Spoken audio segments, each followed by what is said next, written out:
What's up, DC fans and movie buffs? I'm Alex Figueroa, and welcome to Geeks and Flix.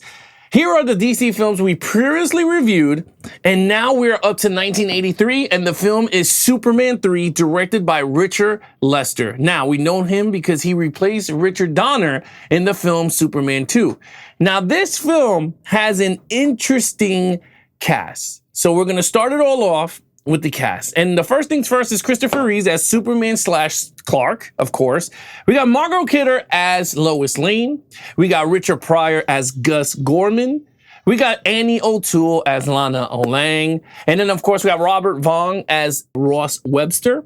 And then Annie Ross as Vera. Now, that is very, like when I say interesting, like Richard Pryor, to me, is the one that sticks out like a sore thumb in this film. Before I give my brief thoughts on Superman 3, I posted a picture of the Superman 3 4K and asked the Geeks and Flix community for their thoughts on it, and I got some interesting comments, so I grabbed 3 of them, and I'm going to share them with you. First things first is, this is coming from really old movies. It's Richard Pryor's film with Superman sprinkled throughout.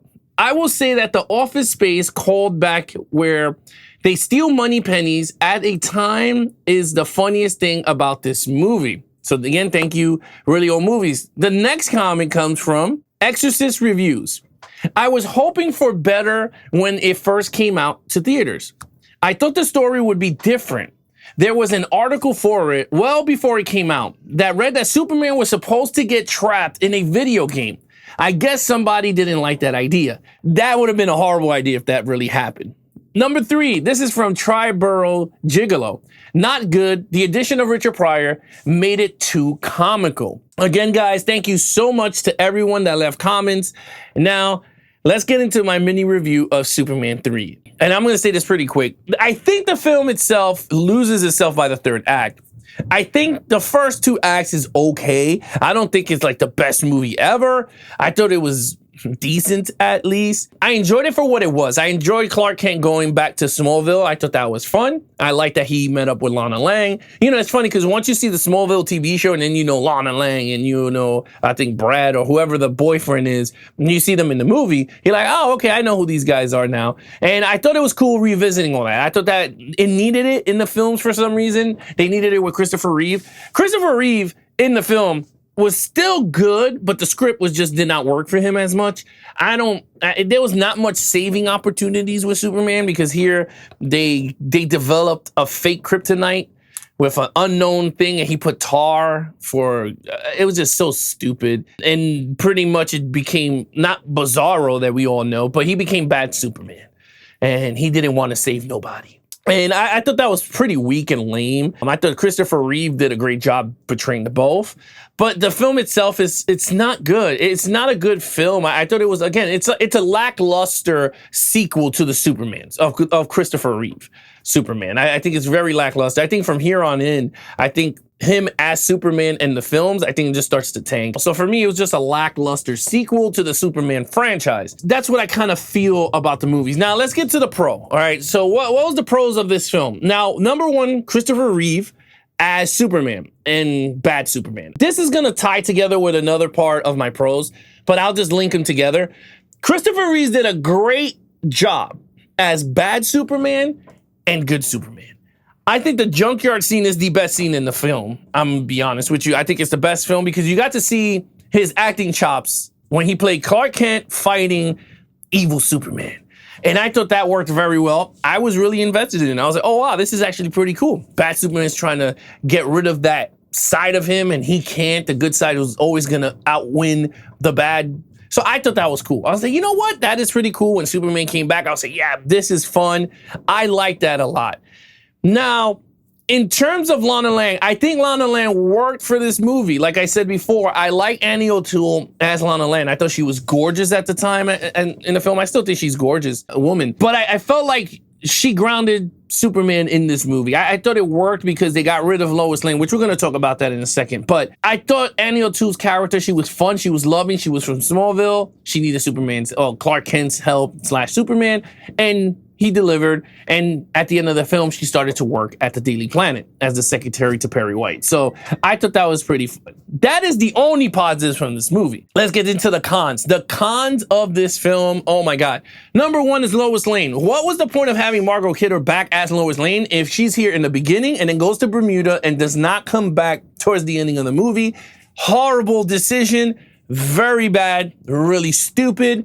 Number two, the beginning of this film was goofy and horrible. This attractive woman is walking down the street and all of a sudden it became like the Three Stooges. I mean, these dudes was like hitting each other. They were falling. A blind guy grabbed something. He's walking around. It was just like this goofy chain of events that was happening with this hot girl walking down the street. And then Superman joins in some scenes and then it goes Superman 3.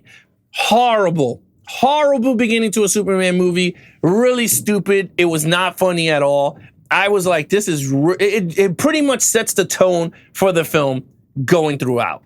The ending with the computer coming to life. Now this dude Gus created this supercomputer and he could operate it and he's going to help the tycoon guy do, I guess, steal money and raise the crops and all that. So all the money comes to him, right? That he's the one that's going to run everything, all the like resources. Oh my God, horrible idea. At the end, the computer turns to life. It has his life of his own. Superman's trying to stop it. Kryptonite turns on and Gus is like, no, you're killing him. And he saves him. Horrible, horrible. That ending is horrible. The supercomputer was horrible. The only part of that third part scene that freaked me the hell out is when the sister becomes the computer. It still freaked me out putting it on now. I was like, holy crap, this imagery is really creepy. She gets sucked in and everything is getting pasted on her and she becomes a computer. But then other than that, she was garbage, to be honest with you. It was just horrible. The next thing was Mama Kent. Now, Clark Kent's mom, we all know Mrs. Kent, right? She dies in this movie without even us knowing. There was one scene that Lana Lang goes, I'm sorry about your mom's death. I was like, what? So Mrs. Kent died in this universe, and again, they didn't even make it into this big thing. Honestly, I thought that was really whack, and it was really stupid because we saw the chain of events of Jonathan Kent dying from a heart attack, but we don't see the events of Mrs. Kent. I thought that was really lame, and I thought that really sucked. All right, so when it comes to this movie, what do I rate this movie? I'm gonna slap this a decent, and that's gonna be a 2 out of 5. I don't think this movie, it's not solid, it's not good. I just think it's just a horrible script and it was kind of a lackluster film for this franchise. And I don't think it worked at all. Not a good sequel to the franchise for Superman. So again, guys, if you want to hear our full take of Superman 3, the movie, then search for Action Movie Guys podcast anywhere you listen to your podcast. Me and Nate did a full breakdown of Superman 3. And again, subscribe and leave a rating. That will help us out greatly. Now leave a comment down below and let me know your thoughts on Superman 3 from 1983. Would you skip this film? Would you rewatch it and see if this movie, you might like it after all these years? Just let me know in the comments down below. And remember to like, share, and subscribe.